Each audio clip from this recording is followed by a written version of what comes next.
Welcome to Beyond the Balance, where we redefine wealth and rebuild futures.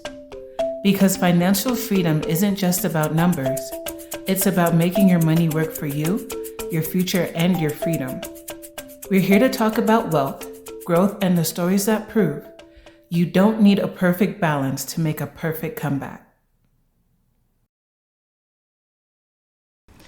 Everyone, today I am joined by an incredible guest who's dedicated her career to helping people rewrite her inner narratives and step into their full potential. Karen is a licensed psychotherapist based in New York City with the ability to provide telehealth services in Florida.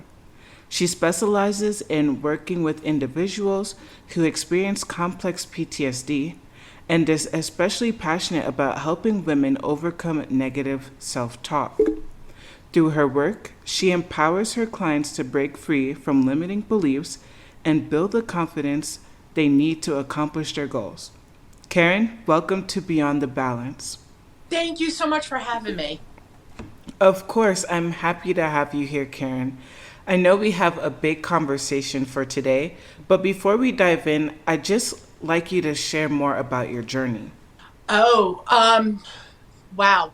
So, I am born and raised in Brooklyn and took a slight detour into Staten Island for a while and literally have been through it all, through my work experiences, through my personal experiences, and through my own experiences. I learned a lot about trauma, both childhood trauma and both trauma that happens within adult relationships. So, my experience has not been that of domestic violence per se, but when there's financial abuse in relationships and Yeah. when it just is just not working, and it just has to end. Like, I've been there and I've done that. So it's been a journey. Okay, is that what led you to becoming a psychotherapist? No, well, my childhood stuff did. So my childhood stuff, when I was about 17, 18 years old, in that transition time between high school and college, I was really struggling. I was acting out all over the place. My parents didn't know what to do with me. My first year of college, I didn't go to class at all. Didn't withdraw from the classes. I just never went. So I cost my parents a fortune in Okay. tuition that they never got back. Um, and I was struggling. And at one point, my parents sat me down at the dining room table and they were like, "You're depressed, and you either go start talking to somebody or you're going to have to get out of the house and be on your own and you're going to have to figure out life." And not having a real full-time job, no way to support myself, I was like, "Oh, I'll take the therapy route, please." And I actually met an incredible therapist who I just bonded with, we connected with. And with my work with her, I was able to negotiate with my parents a plan for me to transfer colleges into a school that I really wanted to go to, because originally I went to a school they wanted me to go to. Um, Okay. and once I got into that college, I was thriving, and it was all help for that therapist. And when I was trying to decide on a major, I was like, I could do what Michelle did. Michelle was my therapist. I was like, I could do that. I want to get into that. And so that started my career as a social worker, and just it went from there. I love that. Shout out to all the Michelles, right? I have a Absolutely. Michelle in my life too who shaped me into who I am today, and I don't think I could do it without her. So, shout 100%. out to all the Michelles, and I'm so happy that your parents actually sat down and recognized, like, hey, you need some change, and Yeah. they gave you that opportunity. That is a blessing because I think parents usually skip over that part Hmm. and just kind of let depression ride out in their kids. And so I'm happy Absolutely. that they actually did that for you. Oh my Yeah. gosh. Yeah, it was great. And then I started at the college I wanted to in downtown Brooklyn, and I loved it there. I managed, even with that year of craziness where I didn't go to class, when I started the new college, I started part-time, but I still graduated in 4 years. And while I Wow. was in my last semester of school, I started applying for master's programs in social work. And honestly, here was a kid who never went to school, and in 4 years, I got accepted into two Ivy League schools and every other school that I applied to. So my Wow. parents were just like, what happened to our daughter? Like, here she went from this depressed mess to like Ivy League schools getting accepting her. Like, how did that happen? But it was all because of my work in my own therapy. Wow. So is that how you kind of fell into that negative self-talk kind of specialty? Like, was that really what helped you to change the course of your life? Just being able to implement that positivity? No, actually, it didn't happen until much later. So you would think, like, Wow. getting Okay. into Columbia and University of Pennsylvania, that would have been like, oh, we could do away with some of these negative thoughts. But no, I carried those negative thoughts into my marriage at one point. And what had happened, like, I don't mind sharing the story. I was working full time in community mental health, and I started my private practice at night. So I had two small kids, and I wasn't coming home at night until 9, 10 o'clock at night. My husband at the time had bought a business and was running the business, and he kept leaving the business every day at around 12:30, 1 o'clock. And I'm like, you can't run a business and only be there part-time. Like, what's happening here? Right. he kept Exactly. he kept making excuses like, oh, I need to be here for the kids, and you're working doing your thing, so I'm going to take care of the kids and I'm going to get them off the school bus. And my mom would have helped with that. Like, that, we could have worked around that. But he Of was doing all course. this stuff that I didn't know because I was working and then going right from work to my private practice. Ultimately, what really changed it for me is we started getting some weird mail to the house that I wasn't sure what was happening, like FedEx envelopes, and the mailman was making me sign for envelopes, and I didn't know what was happening. I wasn't really paying attention to what was happening at home. I would sign, put it on the table, and run out to go to work. Of And course. one day I happened to intercept a call from our bank. And I was like, what is happening? Like, what's happening here? And it was a bill collector. And you know, bill collectors, they're not always the nicest of people when they're trying to get money Oh out of you. no. And I No. literally broke down to this woman on the phone. I was like, I don't know what is happening. I was like, what is going on? Please explain this to me like I'm 5 years old. And she was like, Mrs. Tesoriero, she's like, we haven't gotten a mortgage payment from you in over 14 months. What? Oh my Yeah. gosh. Yeah. And I was like, what? Excuse me? What do you mean? Like, and I know the money's in the account. I know the money's there. Like, where did my money go? Like, what is happening right now? And shortly after that, it turned out the paperwork that I had been signing for that I was closing my eyes to, which was my fault that I closed my eyes to this stuff. It was paperwork from the courts that all of our personal accounts had been seized. So we had no Oh my access to anything. gosh. All the money we had in our accounts was taken out for the courts. So apparently my ex-husband was running this business, and our personal assets were tied to the business, and he walked away from that business. So the landlord for the business came after us, Oh my creditors that gosh. we had came after us, and the courts just took everything that we had. We had no access to anything.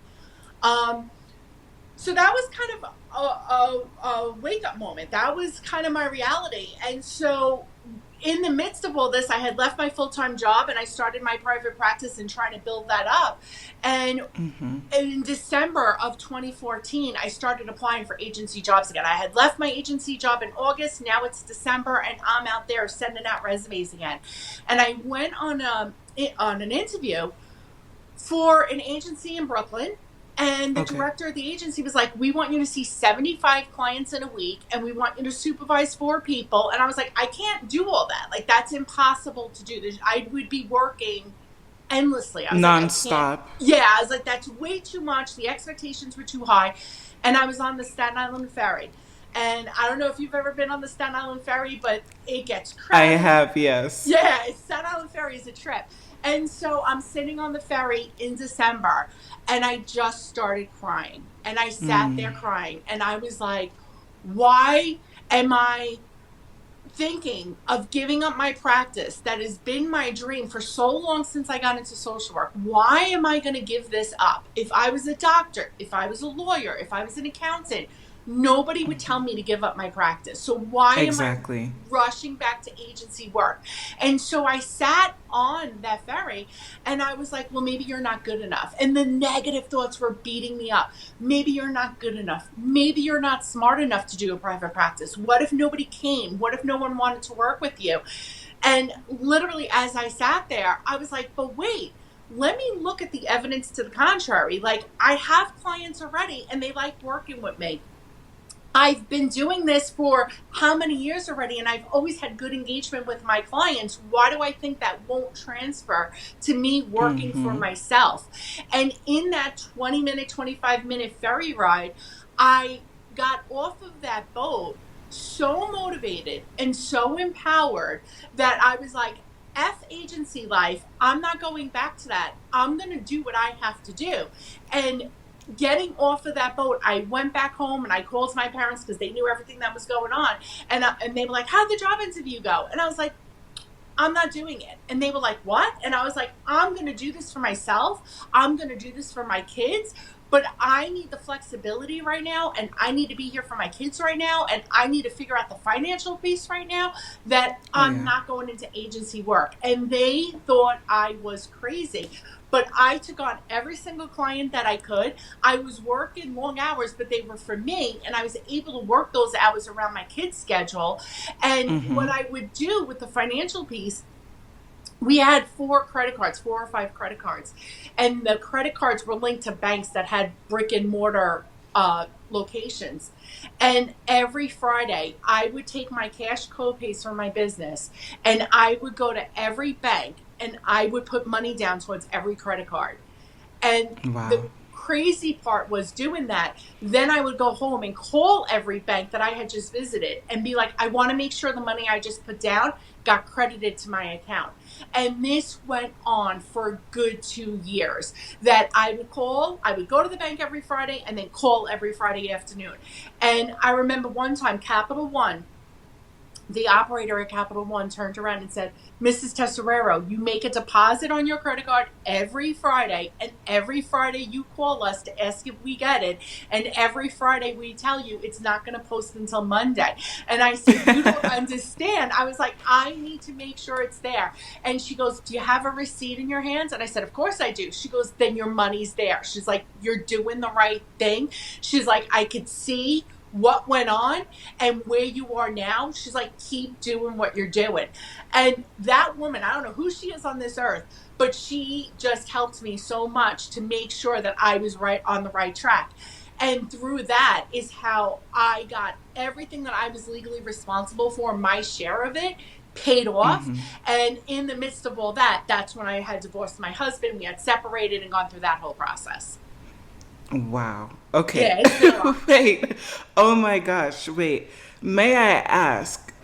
I mean, because you are so powerful in this, how were you able to balance everything and handle your relationship with your children? May I ask that? Oh, that was wicked. That was absolutely, that was bad. So here was, my kids were young. They both have special needs. They both grew up in the house that we were in. So they didn't know any different. That was their rooms. Their friends had always been there. Of course. And so through the divorce process, so first of all, through the divorce process, of course, you have like a divorce attorney. And through the divorce attorney, she was like, you need to declare bankruptcy. She was like, you're never going to get out from this mountain of debt other than declaring bankruptcy. And I was like, I am not declaring bankruptcy. We made this mess. I'm going to be responsible for cleaning up this mess. I was like, I am not declaring bankruptcy. And so she was like, well, then you're going to have to sell your family home. And I was like, if that's what it has to take to get us out from this, then that's what we're going to have to do. Like, I shouldn't have turned a blind eye to what he was doing. He shouldn't have did whatever he did with all my money, wherever that money went for those 14 months. That's on him. But I need to do the right thing, and I need to show my kids that when you do something, you have to be responsible for it. So with that, we started the process of selling the house, and my real estate attorney was just like, you need to declare bankruptcy. And I was like, I am not declaring bankruptcy. Like, everyone was telling me you need to declare bankruptcy. And I was like, I'm not doing that. And I continued every Friday making those payments. So during this time, I had a lot of help. I was very lucky in this regard. My parents were able to help me out whenever my ex wasn't around. He was around at this point. He was doing a lot with them and just kind of managing them so I could do all my own craziness with work. The worst part, and I will never forget this, and this makes me cry every time I think of this. when we sold the house and we had to move out, all the rooms were empty. And we took both boys into the house. And my son went into his empty bedroom and he laid on the middle of the floor in hysterics crying. Oh my gosh. And when you have to go in and literally peel your 10-year-old off of his Off the bedroom floor. floor and Oh bring my him out to gosh. the car,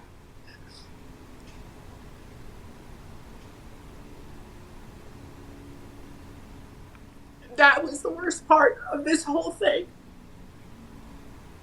It was, oh, that was the worst part, seeing my 10-year-old on the floor. So when I think about my kids, my son now is 21 years old, so he's older now, and we're in a much better place.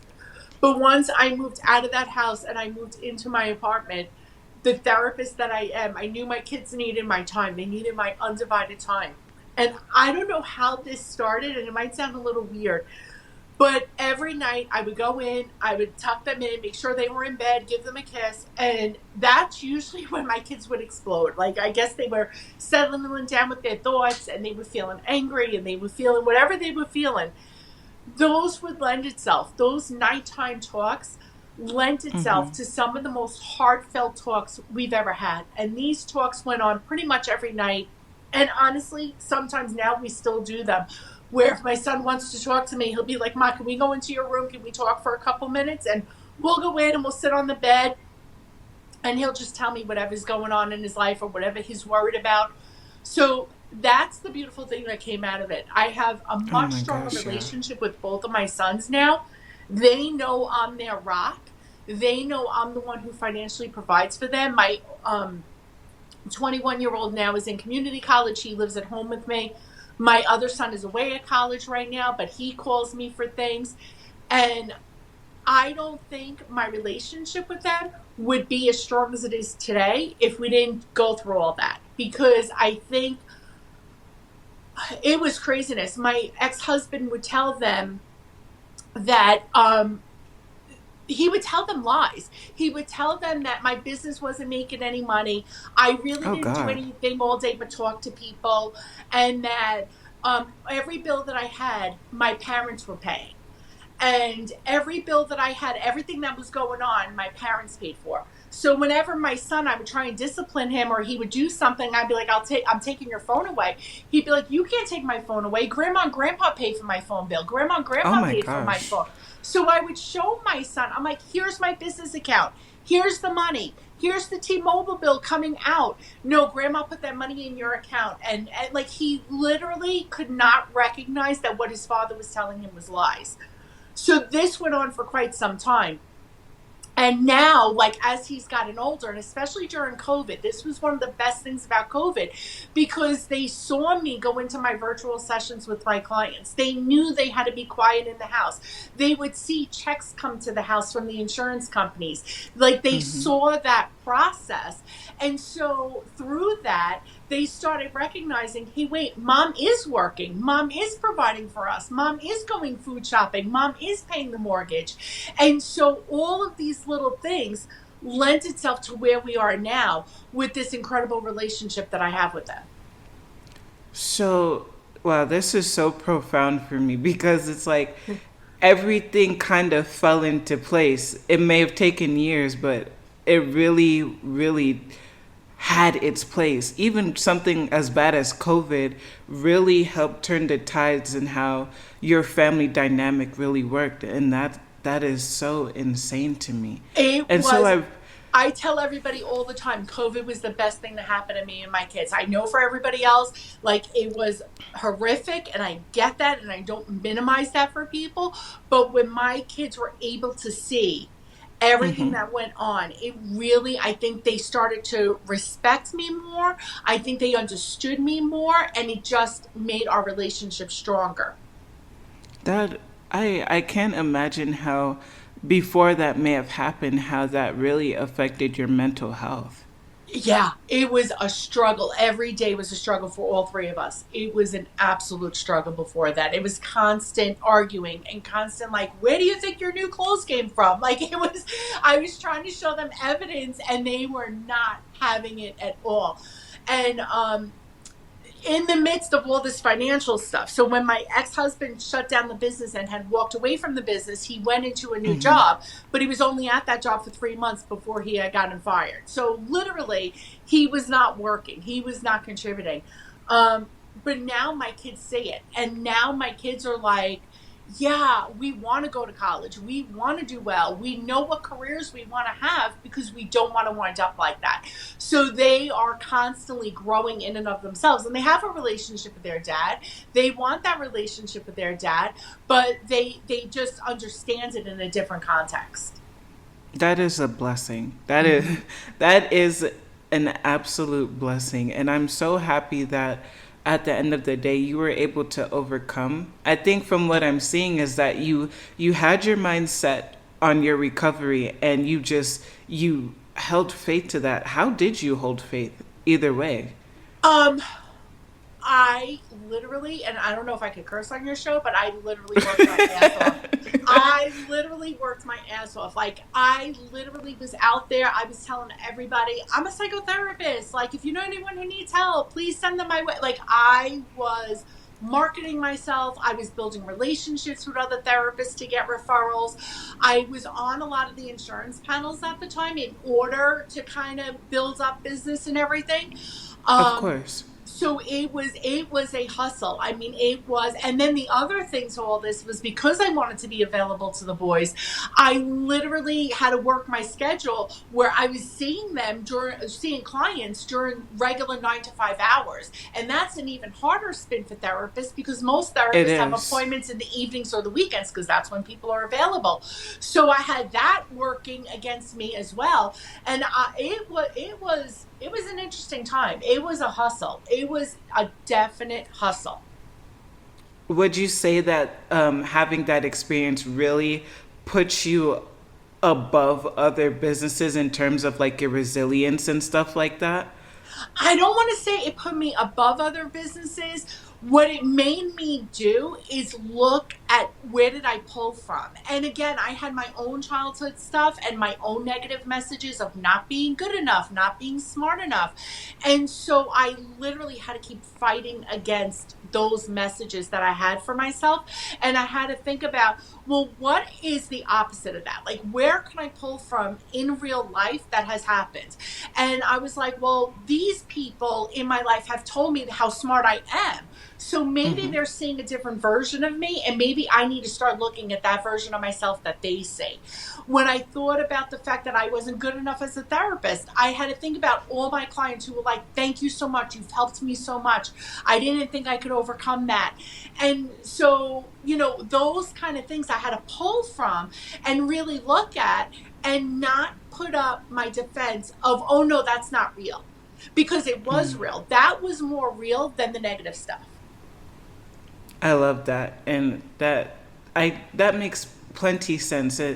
I guess above wasn't really the word that I was looking for, but you seem to have this sense of shine in you that a lot of people wouldn't have otherwise. That you have to go through something to really showcase yourself in that manner. You've overcame, and that's not something that a lot of people can, number one, climb out of, and number two, demonstrate as their platform, and that's really cool. This might sound really lame, but I just want to say this. One of the things that I do to myself every night when I lay my head down on my pillow is I think about all the people in my life that I'm grateful for and all of the things about me that I'm grateful for. So I'm not talking about my where I live or the material things, anything like that. I am thankful that I'm able to provide this service for clients. I'm thankful that I have a personality that people want to talk to me. People want to engage with me. I'm thankful that my clients share their journey with me. I hear some Of stuff from my course. clients and these people are trusting me. And and I'm respecting their own journey, and they're allowing me to walk beside them for however limited time it is, so that they can get through some of the most painful things in their lives. And when I look at the work that I do through that lens, I'm I'm just so overwhelmed and touched that people allow me to do that. And anybody who asks me, I tell them I love doing what I do every day, but it's the people that I get to meet through the work that I appreciate so much. So that's what brings my positivity, because I'm like, I just want to keep doing what I'm doing. I want to keep being the mom that I am. And sure, there are parts of myself that I want to work on like everybody. But if I keep in sight the positive, it really just helps diminish the negative. That is not lame at all. I can tell you that right now. That is a beautiful thing. And, that's why we have things like gratitude journals and Yeah. stuff like that, right? Just practicing slowing down and recognizing that minus all the material things, and of course we should be grateful for those, Mm-hmm. we ourselves have so much to be grateful for, and the people that we come into contact with. In my own personal life, one thing that I do is I help to take care of elderly people and people Mm-hmm. with special needs and disabilities. And I love them so much because it takes so much to let somebody take care of you. It That is absolutely true. does. It And absolutely does. as the caregiver and as the person taking care of others, it is such a beautiful relationship and uniqueness and openness that comes from both sides, that it's just so much. And I absolutely love that you have that mindset, because not a lot of people, and I would consider you a caregiver because you are Mm-hmm. literally giving care to people. Not a lot of caregivers really think about it like that. So I think that is absolutely beautiful. And thank you for Thank you. that too. Thanks. May I ask though, because this is a podcast about finance, I Mm-hmm. did want to ask you, what were some beliefs about money that you had to unlearn to turn things Oh, around? I grew up in a family. Money was always an issue. There was never enough money. Um, I would come home from school because my mom was working, my dad was working two jobs, and the lights would be off in the house. Okay. So it was like I'd call my mom on the phone and be like, "We have no lights. Like I can't do my homework. It's dark. It's 4 o'clock in the winter, and I have no lights." So yeah, so like there was a lot of that growing up at different times, and I think as an adult, I trusted my ex-husband with money because dating, he always told me how good he was with money. In hindsight, he was just cheap. He was just cheap. He never really had like a career. And so he would just hold on to every penny he made. But to me, that was like, oh, he's really good with money. That's why in this whole thing with our marriage, I trusted him with the money and that everything would get paid. Since then, I have a lot of different insights into money. When I went through this whole process of running around every bank on Fridays and paying everything down, it took me again in therapy again to really work through that financial trauma, because I would literally check every account that I had after my divorce. I would check every account that I had 6 to 10 times a day. It took Oh me my gosh, yeah. so much time. I would literally wake up in the morning before I got out of bed. I would log into every account that I had, my retirement account, my credit cards, my savings account, my checking account, and I would check every single account to make sure my money was still there. And I would do this throughout the day, that it became obsessive and it was interfering with my kids in other relationships.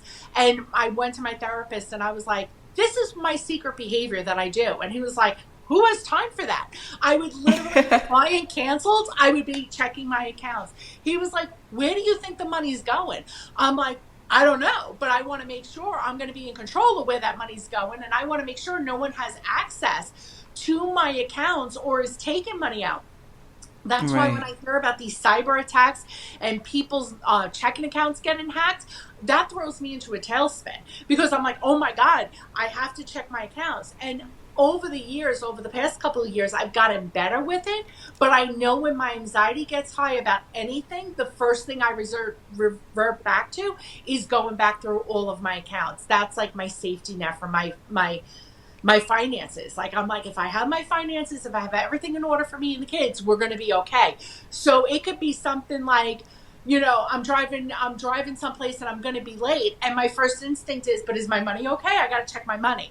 It's a very weird OCD thing I have going on with That's that. really interesting that you say that because I'm kind of the same way, but I'm just kind of obsessed with like looking at my money. That's Hmm. pretty much it for me. So I check my accounts throughout multiple times of the day, but I'm like just sitting there fantasizing about, oh, what bills am I gonna pay? But so it's like completely opposite. And so I'm very like interested by the fact that you're like your fear has kind of built this shell around you, and like the one thing that you get to hold on to, well, not the one thing, but like what your mind has set up is check your accounts, Yep. that is really interesting. And so how do you manage that on your day-to-day kind of basis? It's gotten better. I've gotten better with it. I want to keep reminding myself I've gotten better with it. Um, I don't check it as much now. I do check it every day. Mostly my checking and savings account, because that's what I'm afraid most will get hacked into. Um, Okay. just because of like what you hear, and having to file police reports to get money back, and I don't want to go through that whole process. Of So I course. literally check those every single day. I check everything else. Probably about once a day. It is, yeah, I pride myself on the fact right now that ever since everything happened with my ex, I've never been, because I was able, in 2018, I was able to buy a house for me and my sons. So I Wow, pride thank myself that God. my Wow. mortgage has never been late. I pride myself that the lights have never been off. I pride myself that they always have food on the table. Like, those are things that I didn't always have as a kid. Like, I didn't always know if the lights were going to be on or not. And I pride myself on the fact that everything I've been through, my kids will never know what it's like to come home and not be able to turn the light switch on. That is impactful. Yeah. That is so impactful. And throughout all the stuff that you've been through and all your fears and stuff like that, to be able to come out and say that is such an amazing thing. Because most people would kind of just lay there and be like, oh my god, this is too much, and just let life kind of steamroll Yeah. them until they're like, this is it. And you didn't let that happen. you No. allowed you allowed yourself to get up, and you allowed your children to have a beautiful life, and that is great. That is so Thank you. great. Thank you. No problem. It has been, I think back and I'm like, what do I want for my kids that I didn't have? And that was one of the first things, was like, I want them to have electricity. Like, it might sound a little bit crazy, and I know today people might struggle financially, but there are ways to do things to get things done. You know what I mean? Like, if you have to work a ton of hours, work a ton of hours. I know single moms have it so hard because they don't have childcare. That is the one thing I was always blessed. My parents were like, we don't want to help you financially, but we will watch your kids for you. So what I tell people who struggle with that is, find a friend. Find a friend that you Yep. trust with your kids. It doesn't have to be a parent, it doesn't have to be a sibling, but a good friend who you trust with your kids, that your kids are going to be safe there, and alternate, or whatever it is. Create something for yourself. If that means you offer date night babysitting, and you go to someone's house and watch their kids while your kids are being babysat by your friend, you know what I mean? Help each other. Of Help each course. other. Do the hustle. Do it. Like, and I see people who get caught up in different systems and they can't do it. And I get that. I get that. I get that there are systems in place that kind of keep us trapped sometimes, and it gets so hard. But I am a big believer in, like, one, I've learned now I have to live beneath my means. I have to budget my money. My Of bills and course. my must-haves have to get paid first. My kids don't have expensive Nikes. One, because I can't afford them.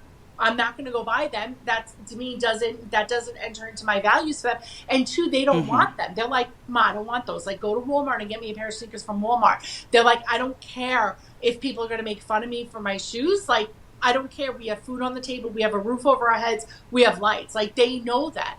So, and with my kids, what I've instilled in them is I'd rather spend time doing something, an experience, than the monetary stuff. So we do free stuff. We'll go, when they were younger, we used to go to the playground and just spend time there.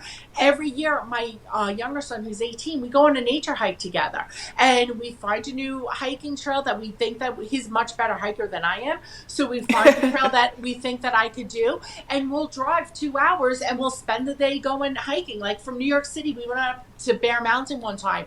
That was an insane hike. I got hurt. He was like, didn't know what to do with me. Like it was a funny story. But yeah, it was a funny story. But we laugh about it now because I'd rather give my kids free experiences and spend time with them than other things that might be important in society today. My kids know that. So we do more of those kind of things. I love that. That is so awesome. And so when you look back at your entire story, if you could look back, what would you give your younger self? Like what advice would you give her? Financial advice especially. Oh my goodness. There's so many things. First and foremost, never trust somebody else to be the guardian of your livelihood.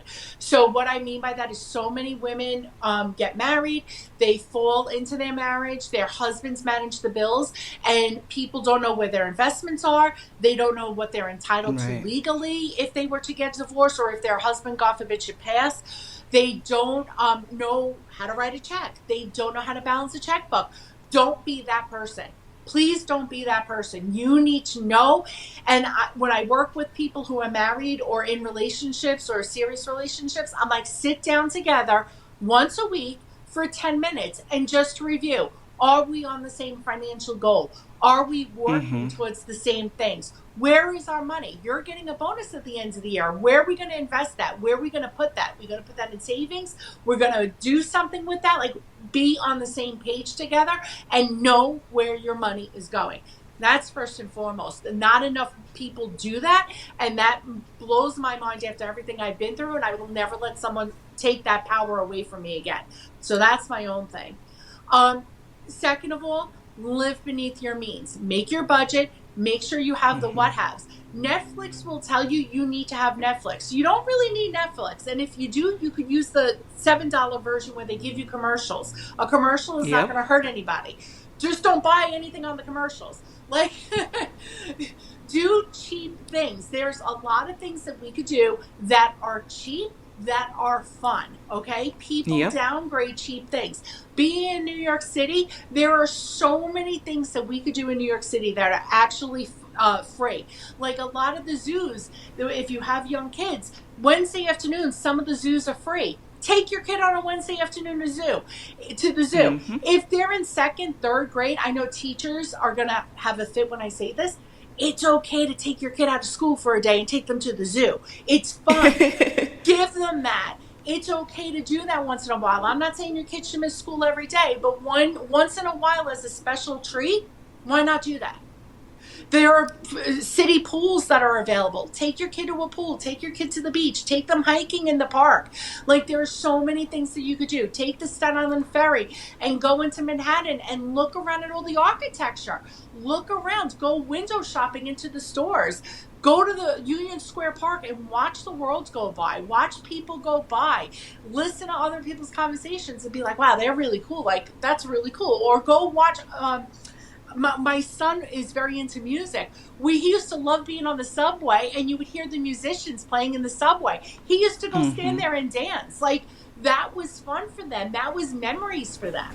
You know, and I absolutely love that you said that because I've been kind of going through my own financial journey. I've experienced a lot of changes in the past year or so.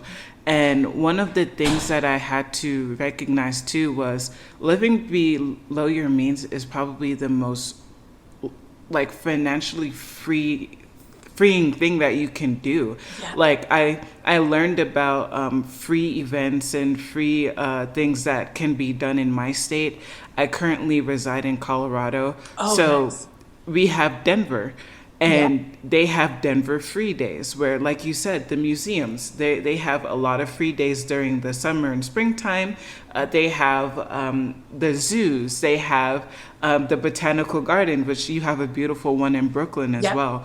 Yep. And so people should really seek those things out because some of the most fun things you can do is free. If you're a creative person, especially. And so it's like we should probably try to live without a dollar for once in our life and just see what that is like. Personally, I don't have any subscriptions. Yep. And I'm loving that for myself. I'm finding Yep. Pandora knows me very well because I have their free version and I listen to their ads and they give me good music. And YouTube, I can watch whatever I want. I just have to watch a few annoying ads. And Yep. so people, we can do it and we can succeed. If you're in a bad situation, you are able to overcome, and life doesn't have to be bland because of it. So what Exactly. you said is completely true. And One I one more oh quick thing I please. want to add to that list if I can. And Yes, please. this is my own personal thing because I love a good book. I'm not talking about an ebook. Oh, I'm me not talking too. about Kindle or the Nook or anything like that. Go to your local library. Oh Please, my let's gosh, support our yes. libraries. Kids love it. It's like shopping for free. And I know in New York, I think at the age is like 4 that a kid could get a library card. So bring your child to the library. Teach them that responsibility. You take a book out, the next week you have to return that book. But we get to read and we could take out as many books as we want to and we could sit and read those books together. You could read a book before bedtime. And if one of the things that is on my website is a guide to self-care, and one of those things is reading, because if you're an adult reading next to a child and that child sees you reading, they're going to pick up that love of reading. So Yep. I that's another free thing that people don't take enough advantage of anymore. Oh, absolutely. And I love that you said that as well because I found my love for the library actually moving here to Colorado when as I said before, when we conversated by ourselves, I'm a New Yorker, and as a high schooler, I would go hang out with my friends at the library, and Yeah. now that I think about it, I never, who would think a few high schoolers or actually a large part of the school would just go to the library and hang out, which, gosh, I hope people are still doing that now. I did that in middle school. Me and my friends used to travel home together, and there was a library on the way, and we would all go in. There was like 3 or 4 of us, and we'd all go get new books out. And oh, I read that one last week. Oh, I read that one, and we would totally do that. And then every week on the way back, we dropped the books off, pick out new books. We did that all the time and hung out at the library. No, that's an amazing thing, and honestly, that like I'm like, dude, where are the people now that I can do that with? I go to the library and it's so awesome, and they've built them to be so awesome. Like there's these sections where you can buy awesome books for like 50 cents, and Yeah, it's just it's great. It's a great experience, guys. Please, life is so much better when you're more creative as a yeah. person. So let's be more creative. Karen, I mean, you have been so insightful, and I don't think I'm ever going to be able to live my life without thinking about your son dancing in the subway. Yeah, he loves Um, that. I will literally go my whole life thinking about that. Is there any way that people can get in touch with you and get to know you more and also possibly work with you? I mean, you are so great. No, thank you. Definitely my website. It's kdtesorero.lcsw.net. I'm on Instagram. I'm on TikTok. I'm on Facebook. My TikTok, I talk a lot about therapeutic stuff. So my last post was about anxiety. I've done other posts about what complex PTSD is. All different stuff is out on my TikTok. So that's a great way to stay connected to me as well. Awesome. Do you have any last thoughts or anything that you'd like to tell the people before we go? I love when you said to be creative. I love that. I think people need to be more creative in thinking about their money and how do they spend their money, and asking themselves, like, really, like, do I need this right now, or am I better off waiting on this? Waiting on this in the future. And another tidbit that I learned is when you're shopping, whether it's on Amazon or in a store, literally put it in your cart and then think about it. Do I need this? Let me walk away from it. If I still need this tomorrow or in 2 days from now or 3 days from now, then I'll come back and get it. But don't give in to the impulse, because the impulse is where a lot of people get in trouble. That's very true. And I'd like to add on to that, actually. I have this rule for myself. If it's something that would be more of an impulse buy, which most of the time it's not, I will sit there and ask myself, can I buy this thing or whatever service it is 3 times right now? So I have the 3 times rule. If I can't buy it 3 times, I probably can't buy it. Exactly. There's probably other things. Yes. Yeah, and so, we have to be a little bit more mindful. I know we're in a very fast-paced world. And so if we just slow down and be, a little bit aware of what we're doing, I think we will all be extremely successful in our future. Absolutely. So, Karen, you have done a lot for this show today. I hope you were so great. You are such an amazing speaker. I'm so grateful to be able to talk to you, and I hope we can do it again soon. Thank you. Absolutely. Let me know when you want me back, and we'll definitely reconnect. This was amazing. All right. Thank you, Karen. I will let you go, and you will be hearing from me very, very soon. Thank you. Bye. Bye-bye. Thank you for tuning into today's episode of Beyond the Balance. If this conversation inspired you, be sure to subscribe and share it with someone who needs to hear it. Keep redefining wealth, rebuilding your future, and taking control of your financial journey. And always remember, you don't need a perfect balance to make a perfect comeback.